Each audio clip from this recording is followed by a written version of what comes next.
여러분 안녕하세요. 한 주를 잘 보내고 계시나요?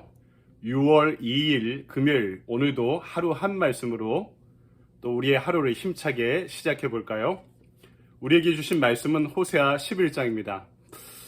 아무래도 이 호세아의 말씀을 계속 보다 보니까 어떤 우리 구독자가 이야기하시더라고요.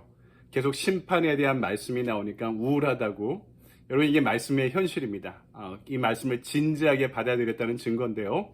심판의 예언만 있는 것이 아니라 항상 예언자의 심판 예언 뒤에는 회복에 대한 예언이 이어지고 있다는 것을 우리가 항상 기억해 주셨으면 좋겠습니다.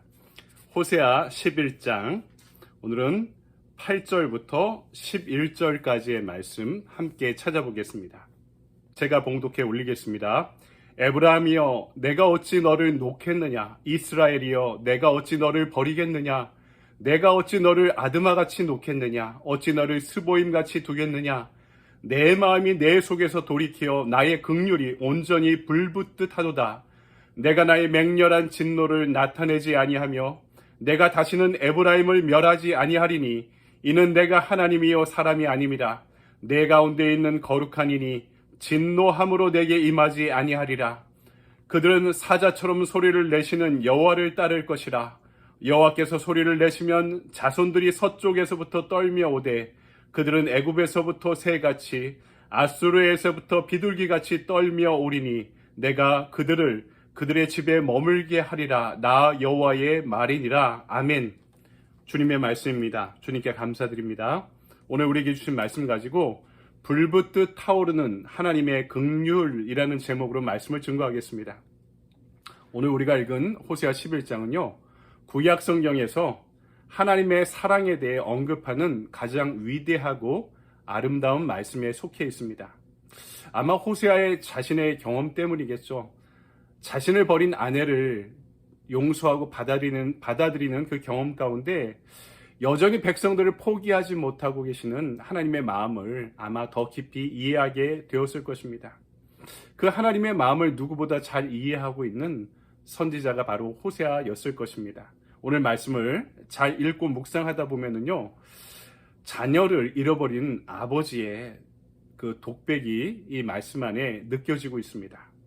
그 연극의 그 무대에서 독백하고 있는 그런 기분이 느껴집니다. 자녀들이 어떻게 버렸는지, 그리고 어떻게 심판받을 것인지를 전하고 있죠. 그러면서도 그 자녀를 여전히 포기하지 못하는 자신의 사랑을, 그 애달프고 가슴 아픈 사랑을 관객들에게 전하듯이 하나님이 성경의 말씀을 통해서 오늘 우리에게 하나님이 그 가슴 아픈 사랑의 이야기를 전해주고 계십니다. 오늘 말씀 먼저 하나님의 깊은 사랑을 우리에게 전하고 있죠. 제가 한국에 있을 때 아주 가슴 아픈 기사를 들었던 기억이 납니다. 사랑에 대해서 다시 한번 생각해 보게 된 사건이었는데요.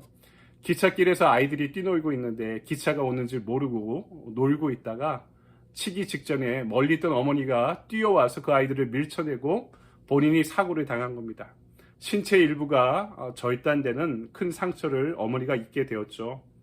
그 뉴스 말미에 그 남편분의 인터뷰를 했던 것이 기억이 나는데 아버지가 이렇게 이야기하더라고요. 저라면은 아내처럼 하지 못했을 것입니다. 여기서 아버지의 사랑과 어머니의 사랑도 차이가 있다는 것을 깨닫게 되었습니다. 내 몸으로 낳아서 키운 자식. 그러니까 여러분, 학습된 사랑이 아니라 본능적인 사랑이었죠.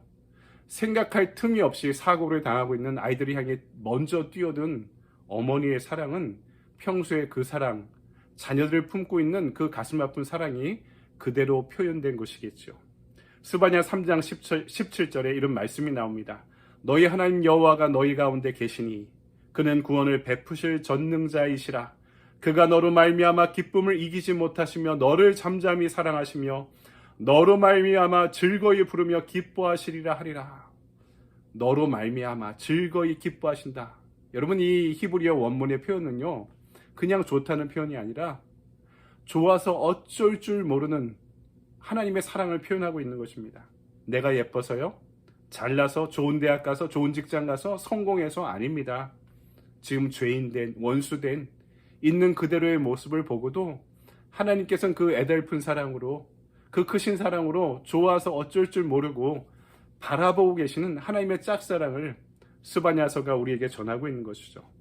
그래서 여러분, 우리 하나님의 사랑을 경험할 때 깨닫게 되는 거죠. 사람들 앞에서 내가 뭐뭐 한 척하고 얼마나 살아갑니까? 우리 인생은 얼마나 가면성 인생인가요?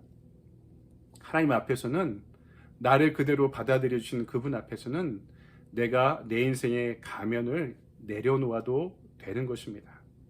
그래서 20세기 제가 좋아하는 미국의 현대신학자 폴 틸리라는 사람이 구원을 너무나 한마디로 쉽게 이렇게 정의합니다.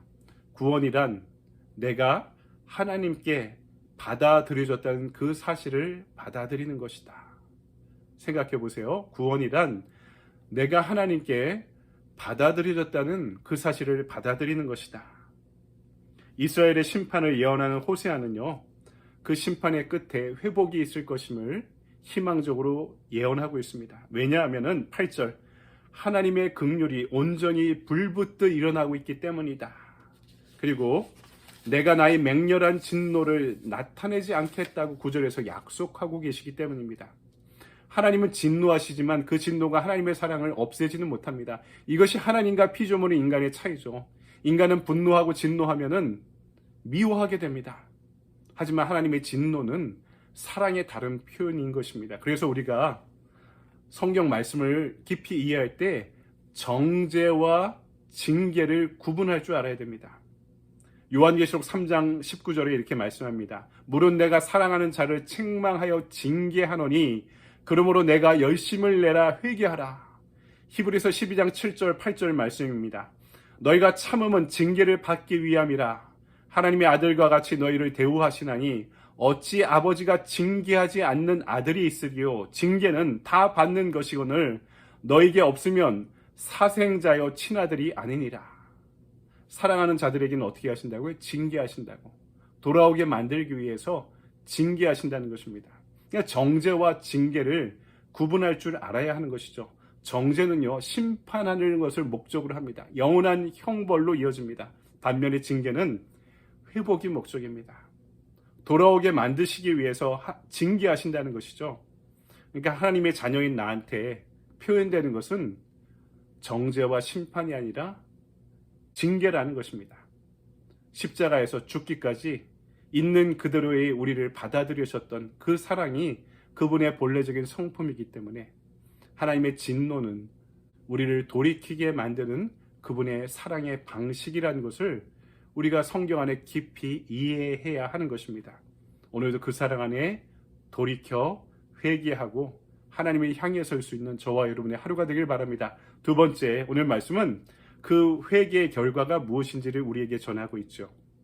이스라엘이 하나님의 징계 앞에 돌아오게 될 때 그들의 회복이 미래에 주어질 것이다. 호세아는 예언합니다. 11절, 그들은 애굽에서부터 새같이 아수르에서부터 비둘기같이 떨며 오리니 내가 그들의 집에 머물게 하리라. 나 여호와의 말이니라. 아멘. 우리가 할 일은 무엇이라고요? 그 사랑을 받아들이기만 하면 됩니다. 여러분, 우리가 언제 철듭니까? 보통 아이들이 언제 철들죠? 부모의 사랑이 아픈 사랑이었음을 깨달을 때. 뭐 해줘 날마다 이렇게 이야기하는 것이 아니라 부모가 우리를 사랑하는 것이 얼마나 가슴 아프고 힘들고 치열하게 살아온 결과인지를 깨닫게 될 때 부모를 존경하고 사랑하게 되죠. 그때 철들었다 이야기하는 것입니다. 여러분, 이스라엘의 회개와 돌이킴도요, 자신을 버렸던 우리를 끝까지 포기하지 않는 하나님의 그 사랑이 아픈 사랑이었음을 깨달을 때 그들이 철들고 돌이키고 회개할 수 있는 것입니다. 그 사랑은 얼마나 아픈 사랑일까요? 자신을 버린 아내 고멜을 기다리던 그녀를 용서하는 호세아의 사랑은 얼마나 아픈 사랑이었을까요? 그럼에도 불구하고 그 아내를 포기하지 않는 자신을 얼마나 원망했을까요? 끝끝내 자신을 버리고 다른 외간 남자에게 간 그녀를 데려오지 않습니까?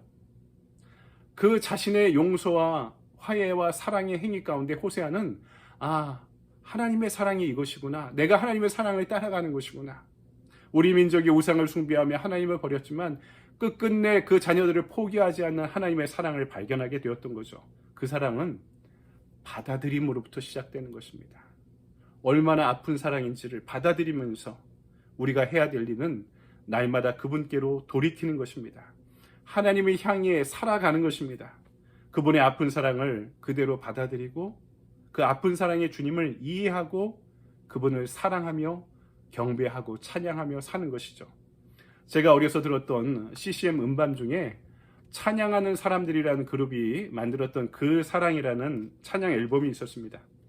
입으로 언제나 곰삭이고 읊조리면서 찬양했던, 어릴 때 듣던 아주 좋은 찬양 앨범이었는데요.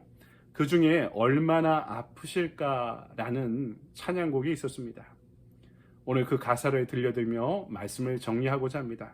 오늘 우리를 향해 여전히 가슴 아픈 사랑을 하고 계신 하나님의 그 사랑을 함께 묵상하기를 원합니다. 이런 가사이죠. 얼마나 아프실까? 하나님의 마음은 인간들을 위하여 아들을 제물로 삼으실 때 얼마나 아프실까? 주님의 몸과 마음은 사람들을 위하여 십자가에 달려 제물 되실 때 얼마나 아프실까? 하나님의 가슴은 독생자 주셨건만 인간들 부족하다 원망할 때 얼마나 아프실까? 주님의 심정은 자신을 주셨건만 사람들 부인하며 욕할 때. 오늘의 큐티 적용입니다. 내가 죄에 대한 하나님의 진노와 긍휼을 경험한 때는 언제인가요?